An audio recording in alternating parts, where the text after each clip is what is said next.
Hi, this is Pat Lynch Barrett at Women's Radio, and I've got some exciting news before too long to share with you about something new that we're going to be doing at Women's Radio, but I'll save that for a little bit later. I'm very happy today to bring you another episode in the long series that we're doing with wonderful Christine Baumgartner, and this is on relationships. Now, one reason I'm so excited about doing this is because I have wanted to do something on relationships at Women's Radio for a long, long time, but there are not a lot of people with Christine's skills. We've talked about a lot of things, and today we're going to cover a subject that a lot of people recognize about fixing things. And Yep. so it's my pleasure to welcome Christine Baumgartner back to Women's Radio. Welcome, Christine. Hi, Pat. It's just been such a pleasure to continue talking to you with all these fun subjects that I think I are know. very helpful and timely for people nowadays. I agree. I agree. So I know people are constantly talking about men always want to fix things right away. Yeah. They're not the only ones, though, are they? No, it's really in men's DNA that when they have a problem and they ask somebody for a solution, they want them to tell them the solution right away. So when they hear someone else, including females, say a problem, they want to fix it right away because they want us to be pleased with their answer. They want us to be stopping unhappy with whatever the problem is we have. I've certainly experienced a lot of women, me personally, who can jump in kind of quickly before we really understand what's the problem to even come up with a solution. Right, the So scope I of the think, problem. yeah.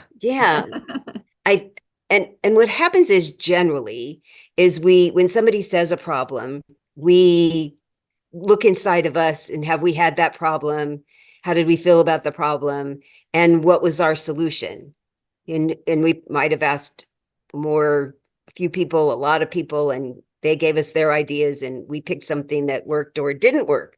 So then we have to say, oh, did it work or didn't it work? Because then we're going to have feelings about that. Mm-hmm. So while somebody's saying their problem, all this is going on in our heads. We're thinking all those things. And we will often just jump in with, well, have you thought about, and have you done this? And have you thought about doing that? And often, a lot, we don't really have all the information. We really don't. And especially for us women, usually we want to talk a little more about the problem before somebody offers a solution, which is, we've talked about part of the disconnect between men and women in that way. Mm-hmm. So as a coach for 14 and a half years, I have learned very clearly that a big part of my job is to ask a lot of questions and just keep asking questions and asking questions. Because what I've also learned, I'm going to interrupt myself for a second and say people usually have the answer inside of them. They don't always need me to come up with something different than they've thought of. If I ask them enough questions, they can get to it. And sometimes I do supply the answer eventually if they can't get to it. And what I've learned is, especially after this many years, and I've had people talk to me about similar subjects, not the same one over and over, lots of similarities. And they'll start out with the problem and I'll ask a question. And because I've gotten two or three of the same answers over and over, I think I could probably guess. I'm not going to say it out loud, but I think I could guess. I have to tell you, Pat, how often I am surprised by not only tweaks, little different, or sometimes completely different than I ever would have thought. And That's kind of interesting in your job too, yeah, because you talk with so many people and you're bound to hear pretty much the same thing over and over again. And you're like, I've got this one, right? well, What is yeah, that? yeah. I don't actually think that. It's just interesting how I said, it's what our minds do. It's not even just my personal experience now, it's so many other people's personal experiences. But I, I think, sure, it could be this answer. And as many times as I've not heard the answer I thought, I think I know the answer very often. I've more easily in the last 10 years or so left my mind more open to hear the answer. Oh, that's really It's good. so I think different. that's a really good point, Christine. I think people assume that they know they want to jump in, men and women, not just men and women. And I think another point you brought up before we started videotaping is that people, they want to just solve the problem. They just want to fix it. And it is often some people's approach to make people wrong for you. In other words, it's your problem, fix it. And if you're not doing this, then there's something wrong, fix it. And I think that that's not a very useful approach. First of all, it implies that you're wrong and they're right, or whether they're right or not, you're wrong. And I don't think you're going to get a long way in terms of really what I would call co-creating with that kind of approach. And that has so much been the theme of our conversations, is how people can form partnerships, how they will be equally moving in the same direction for the greater good of the company, of the department, of the relationship, of the family. So yeah, what happens also, to your point, that's such a good point, is if it's not happened to us, we can't really relate. And we're like, why is that a problem? And often when people say that, they don't want to hear that it's a problem, because it doesn't seem like a problem to them. Right. Even if it would never be a problem for you, it's obviously a problem for this person who needs to talk about it. And then who's going to do what so that this person doesn't have a problem anymore? Because they still have a problem, even if you can't relate. So when we were talking about this subject, I thought, it just kept coming to me. I'm going to tell you about my mom. So my mom worked for this wild entrepreneur for 23 years before she retired. And then they remained friends until the day she died. He gave a wonderful speech at her memorial. Oh, they were just best of friends. And they worked at a number of different places together, because he would finish up his job and she would just go with him wherever the next fascinating place was. And she lived in Yorba Linda, and they went to work on board the Queen Mary in Long Beach, which is, so cool. Mom said she wanted to live on a boat, so she spent all her waking hours on a boat for a long time. So she is now going to drive every day from Yorba Linda to Long Beach, and she really doesn't like the freeways, so she's going to take the streets and listen to her jazz music and be fine about it. And it was so funny. We were like, have you not met her? He said, so, okay, everybody gets here at 8:00. And she said, well, then I'm not going to be working for you anymore.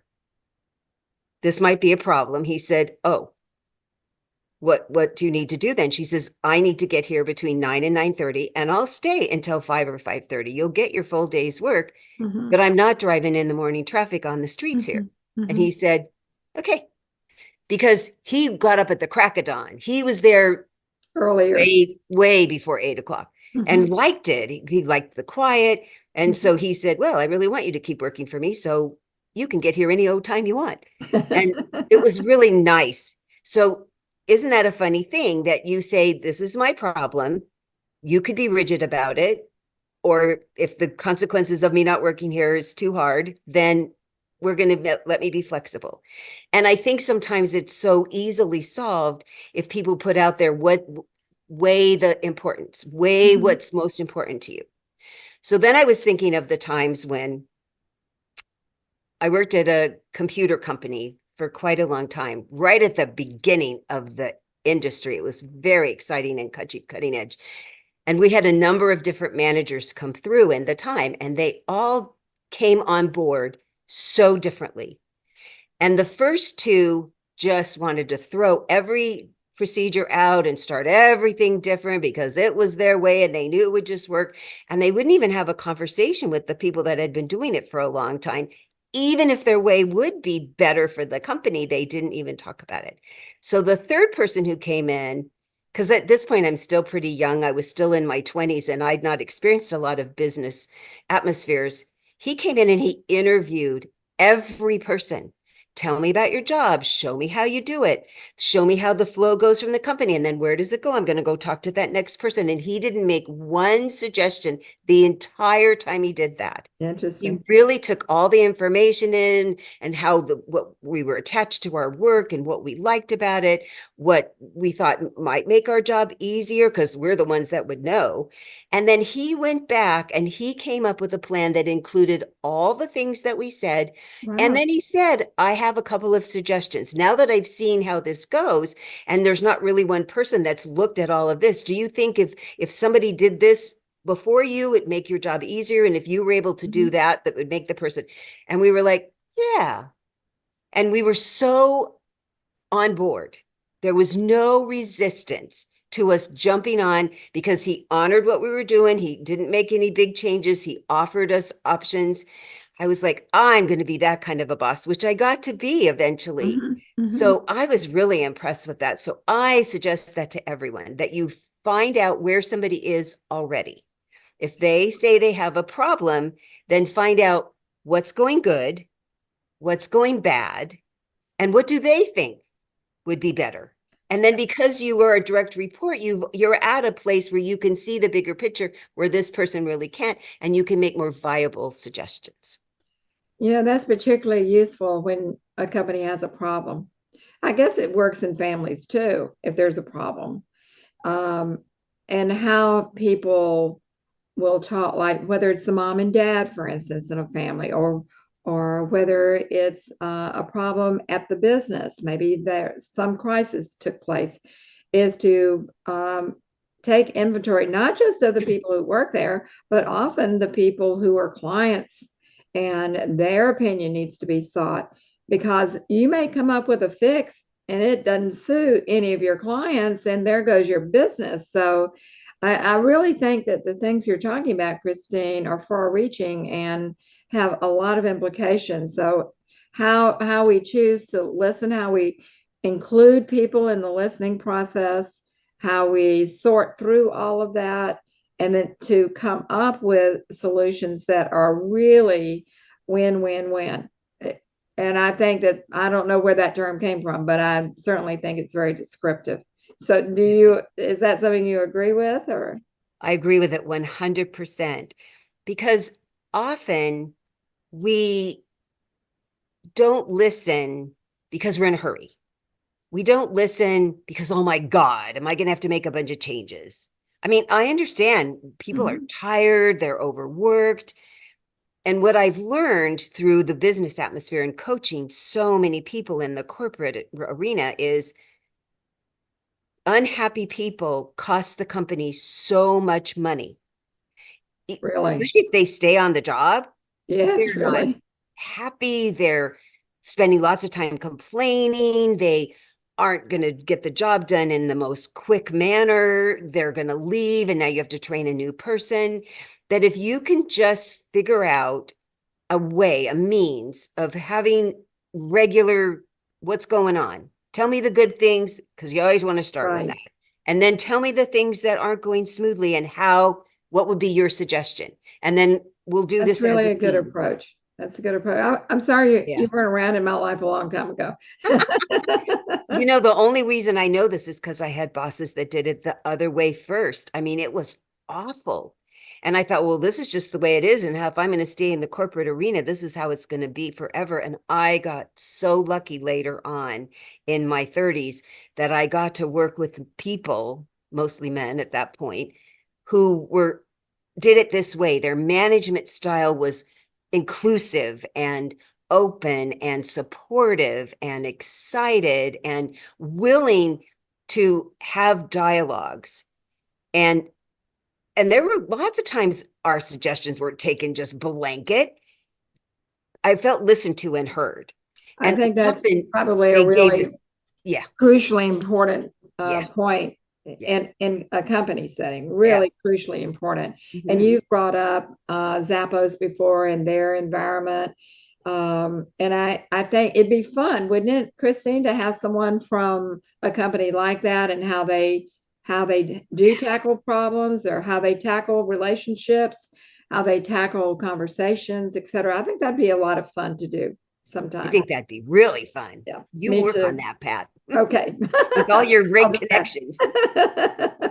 We'll talk to that happiness person that's in charge of happiness at Zappos. I'd love to talk to Zappos, them. very good idea. Okay, we'll do that. Yeah, we have a couple companies here in California that their employees are so loyal because the people that own the company, the people that run the company are so employee oriented. And people think, oh, they're just going to all run amok. That is not what happens. Was it Southwest? I should have known this ahead of time.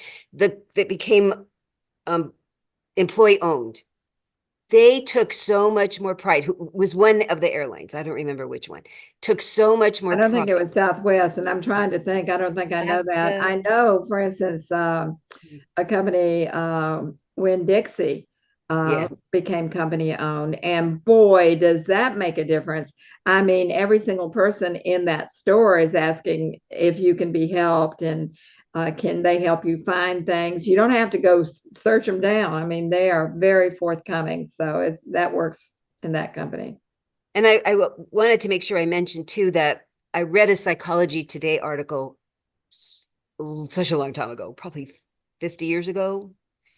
And it talked about how when people are complaining about they're not making enough money, I'm going to take out the younger people right now because I'm not sure. I haven't done enough studies, but I know people in our age group for sure. It often wasn't the money. They didn't feel appreciated. They didn't feel like they had the right tools. They didn't feel like they had the right team members. They didn't feel like they had the support of the company. And that as soon as they got those things, their complaining about money went to the bottom of the list, as long as they were being paid a fair amount. That's another good point. I like that word, complaining. I think that that ought to be a whole subject matter that we cover in itself, if there's any value in it or how we can stop complaining. Yeah, because I will tell you as a prelude to that when we women complain, men only hear it as criticism and it makes them bulk. Well, a lot of people do. A lot of people do. Well, often women will be upset about it, but will really consider changing. We really will. Criticism, sadly, works on us. It's too bad because we could talk about the difference how men and women are affected by criticism. It's all negative. Well, I think it's a big subject. I think it's really worthwhile.